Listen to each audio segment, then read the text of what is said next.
Just after midday, on the 17th of October 2000, a disaster occurred at Hatfield, just north of London in the southeast of England. An intercity 225 service from London King's Cross was on its way to Leeds, travelling on the East Coast Main Line at around 115 miles an hour.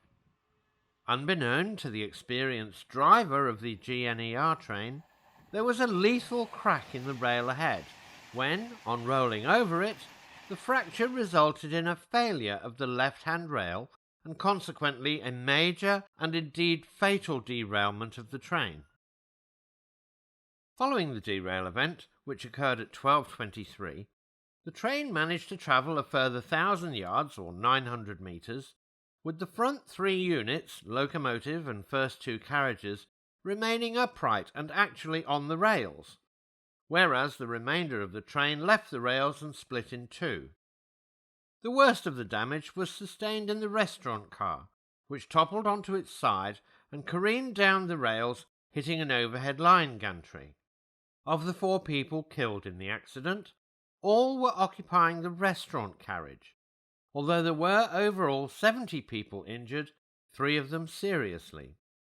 The whole accident took a mere 17 seconds to elapse. Upon inspection, investigators determined that the structural integrity of the carriages of British rail design was good, and all, save the restaurant carriage, remained virtually intact. Metal fatigue of the rail was deemed to be the cause of the accident.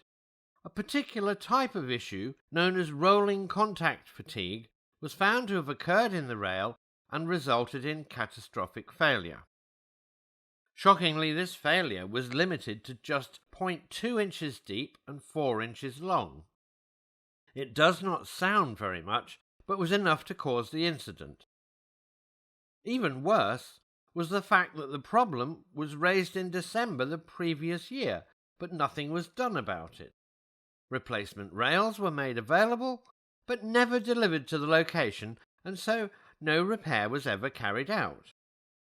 Maintenance responsibilities at that time were carried out by contractors, and it was recognised that inadequacies in the skills of said contractors left very much to be desired.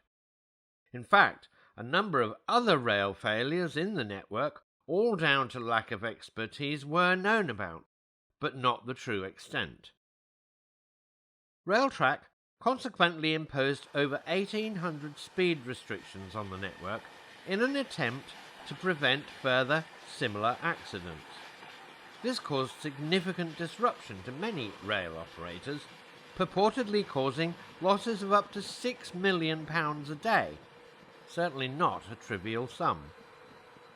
Overall, the accident did result in improvements to railway operating and safety principles. Well, we hope you've enjoyed this exposé on a horrific railway accident in the UK. Please like, share and subscribe for more.